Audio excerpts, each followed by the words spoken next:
nyaman berteman dengan teman-teman yang sudah lama, ataupun jika teman baru pasti akan menggunakan feeling gitu. Oh, ini kayaknya orangnya enggak ya. Ya, kita masih dengan Mbak Vicky Shu. Kita mau tanya, kita sering dengar friends with benefit. Ya. Tapi bukan teman tapi mesra, friends with benefit. Kalau versi Mbak Vicky, friends with benefit itu apa? Dan salah apa tidak?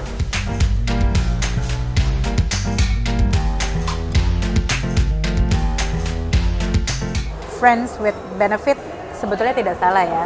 Selama kita selalu berpikirannya positif tidak salah gitu. Karena kan kita memang harus memilih dengan siapa kita berteman. Boleh berteman dengan siapa saja, yang penting kita punya prinsip yang kuat untuk tahu batasannya, mana yang benar, mana yang salah gitu. Misalnya kita punya teman yang ternyata berada di lingkungan yang tidak baik, misalnya narkoba segala macam, selama justru kita bisa membawa dia ke arah yang benar, yang baik, dia berhenti, it's okay. Tapi kalau kita tipe yang gampang terpengaruh, mending dijauhi gitu. Tapi kebanyakan malah kita yang bukan membawa orang narkoba sembuh, malah banyak orang yang kebawa ya, makanya bahayanya. itu yang ditakutkan kan dari friends with benefit. Dan sebetulnya memilih teman itu juga diperlukan karena link pertemanan itu juga harta ya. Maksudnya harta, networking itu adalah harta yang sangat berharga. Bukan maksudnya kita ingin memanfaatkan pertemanan, lebih kepada kita punya banyak teman, banyak saudara, kita bisa happy. Ketika kita misalnya contoh kecil, wah saya lagi pengen nih pergi ke Jogja misalnya, wah ada temen nih di sana gitu kan, ada yang ngajak jalan-jalan gitu. Tapi sebenarnya pertemanannya tulus gitu. Jadi bukan memanfaatkan. Jadi menurut saya tidak ada orang yang bisa digunakan kalau tidak mengizinkan dirinya digunakan. Karena semua orang kan punya kecerdasan sendiri, berasa mana yang make temen, mana yang enggak. Tetapi pada dasarnya dari zaman dulu ya Mbak, sistem keuangan Indonesia itu kan barter. Sebelum ada mata uang kan barter. Kamu punya sagu, saya punya daging misalkan, bisa tukeran gitu, barter. Jadi pertemanan itu barter. Pertemanan itu bisa bisa dibilang take and give. Sejauh kita tulus ya. Sejauh kita tulus, kita bisa take and give, banyak kok manfaatnya dengan Kalau Mbak Vicky itu. milih teman-teman seperti apa kriterianya yang friends with benefit itu, kriteria seperti apa yang di circle-nya Mbak Vicky? Jujur aslinya aku introvert, tipe yang tertutup gitu. Jadi lebih nyaman berteman dengan teman-teman yang sudah lama, ataupun jika teman baru pasti akan menggunakan feeling gitu.